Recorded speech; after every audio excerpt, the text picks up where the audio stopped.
ঘড়িতে বেজেছে 3:05।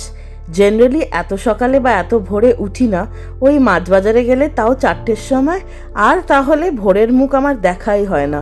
চারিদিকটা কিরকম নিরিবিলি, সব ফ্ল্যাটে লাইট বন্ধ, একটা দুটো ফ্ল্যাটে অন আছে, অনেকেরই তো ওয়ার্ক ফ্রম হোমে অনলাইন শিফট আছে। নিজের জন্য 1 কাপ গরম গরম ব্ল্যাক কফি বানিয়ে নিয়েছি, এটাই হতে চলেছে আজকের দিনের energy drink. Morning, welcome back to my channel. ব্লগটা শুরু করেছি রাত 3টে বা ভোর 3টে থেকে। আজকে হচ্ছে 16ই এপ্রিল 2025। ঘড়িতে এখন বেজে গেছে প্রায় 5টা 10, না 5টা বাজতে 10, উল্টো দেখছি তো তাই বলতে অসুবিধা হচ্ছে। আর আমি একদম ফিট ফাট রেডি, একটা শাড়ি পরে নিয়েছি, সাদা রঙের কলার দেওয়া ব্লাউজ। আর আমি আগের ভিডিওতে বলেছিলাম 2017তে লাস্ট এই কাজটা করেছি, আবার আজকে করব। সেটা কি, 1300 কিলোমিটার একদিনে ট্রাভেল করব, আবার ফেরত আসব। আমি আজকে আমার একটা কাজের জন্যে, ওকালতির কাজের জন্যে আমি আজকে যাচ্ছি কলকাতা, আবার আজকেই ফেরত আসব। এর আগে একবারই করেছিলাম 2017, চণ্ডীগড়, এলাহাবাদ, জয়পুর, এই কটা জায়গাতে আমি করতেই থাকি, ডে ট্রাভেল, আবার রাতেই ফেরত আসা, কাজ করি ফেরত আসা।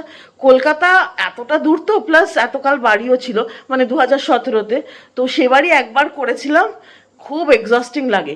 কিন্তু এইবার আবার করছি, কেন বলো তো, ক্লায়েন্টও এটা চেয়েছে, প্লাস উকিলেরও তাই ইচ্ছে ছিল। দুজনের ইচ্ছে যখন এক জায়গায় মিলছে, একটা ডিমান্ড অ্যান্ড সাপ্লাই ইকুইলিব্রিয়াম হচ্ছে। তো চলো একদিনের জন্য যাই কলকাতায়, কাজ করি, দেখা যাক সফল হয় কি না। অনেক কটা কাজ নিয়ে যাচ্ছি একবারে একসাথে, তো দেখা যাক কি হয়। আর যা যা করবো তোমাদের সাথে অবশ্যই করে শেয়ার করবো। চলো লেটস গো। তু মাম্মাটা চোখে একরাশ ঘুম, ওমা তাতা করবে না? ওরে বাবারে, তাতা করে দিচ্ছে, তুই যা, আমি তারপর ঘুমাবো, তাই তো? আর তুমি কত চিন্তা করবে মানুষের জন্য মা, কত।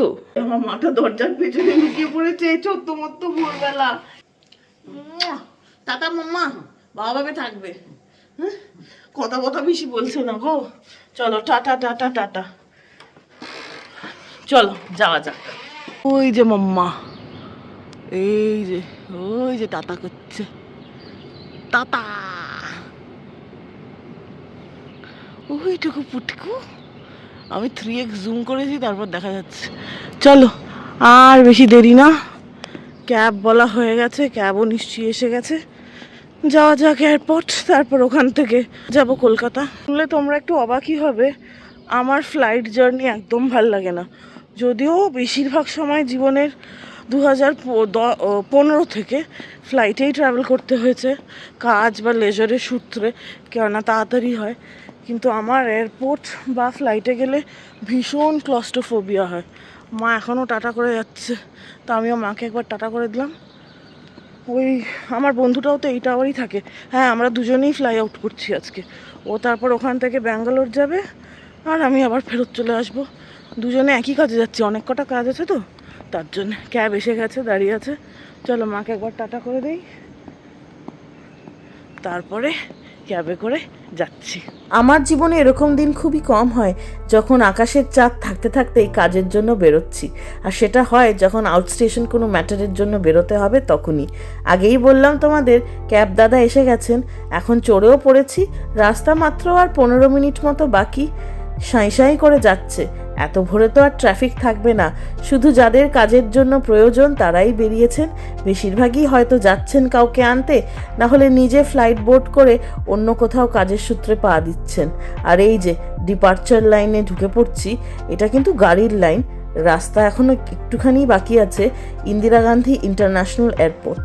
এই এয়ারপোর্টকে চোখের সামনে ভাঙতে দেখলাম, গড়তে দেখলাম, নানা কিছু অনুভব করেছি এই এয়ারপোর্টের সাথে।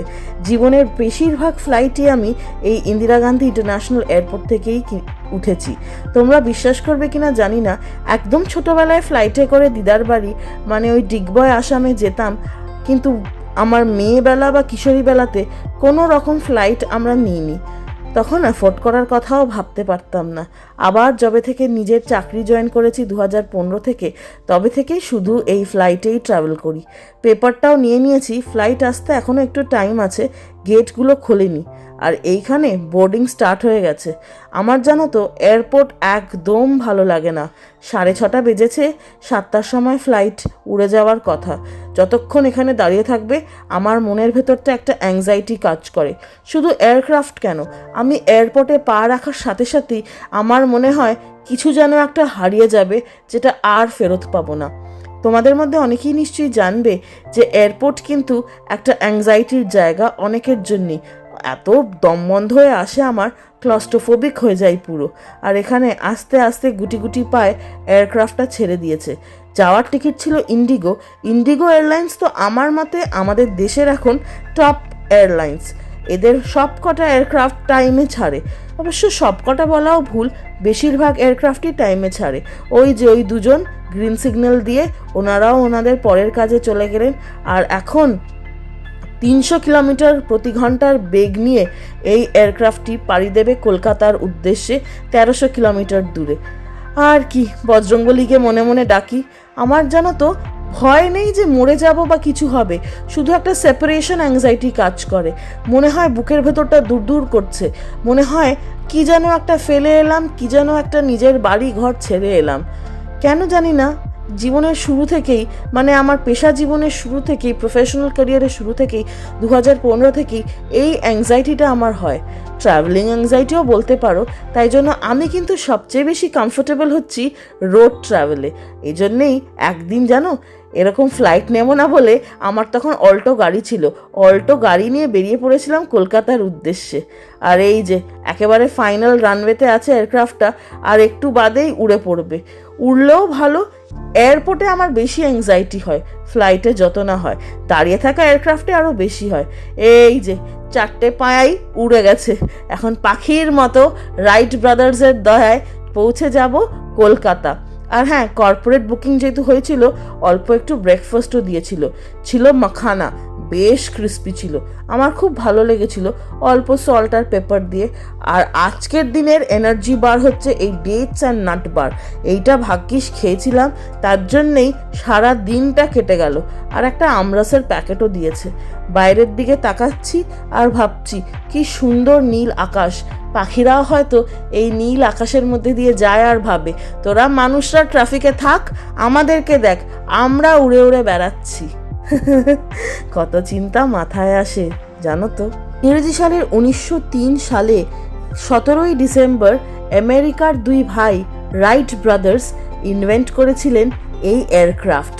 আর মানব জীবনে এটা যে কত বড় আশীর্বাদ তা তো আজকে আমরা সবাই জানি। আর এই যে পাড়ি দিয়ে দিয়েছি কলকাতা, একেবারে বেরিয়ে পড়েছি। কারোর চেক ইন লাগেজ না থাকায় সব বিষয়টাই তাড়াতাড়ি হয়েছে। এখন আর কি, সোজা যাব কোর্ট। বেশ অনেকক্ষণই লেগে গেছে এয়ারক্রাফট থেকে চেক আউট করে একেবারে এয়ারপোর্টের বাইরে আসতে।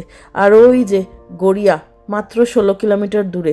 যতই ভাবি কলকাতা আসলেও গড়িয়ার নামটা দেখবো না বা মনে করব না, শহরটা ঠিক মনে করিয়ে দেয় গড়িয়াতে আমার বাড়ি আছে।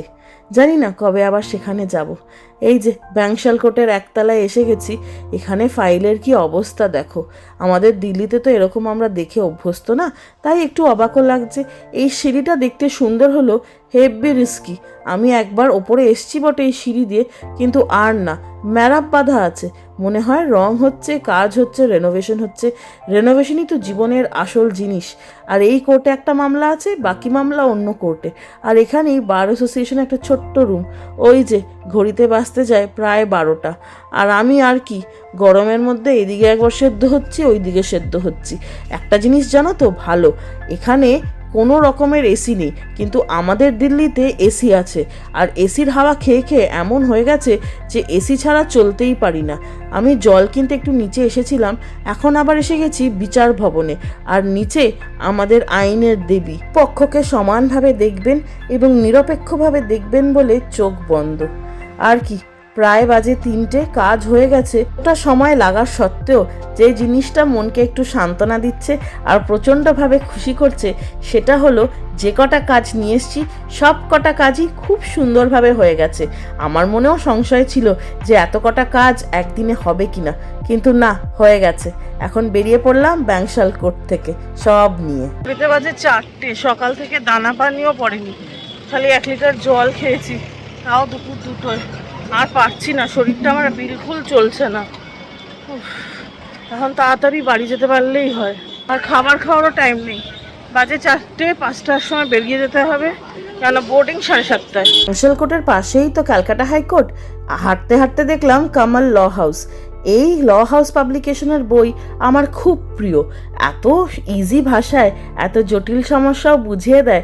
আমি বাইরের পাবলিকেশনও পড়ি, কিন্তু কামাল ল বুক হাউসের ওপরে একটা আলাদা দুর্বলতা আছে। আর বেশি কোথাও যাওয়ার সময় নেই, কেননা ঘড়িতে প্রায় বাজে 4:30। তাই একবারে ক্যাব নিয়ে নিলাম, যাচ্ছি এয়ারপোর্টের উদ্দেশ্যে।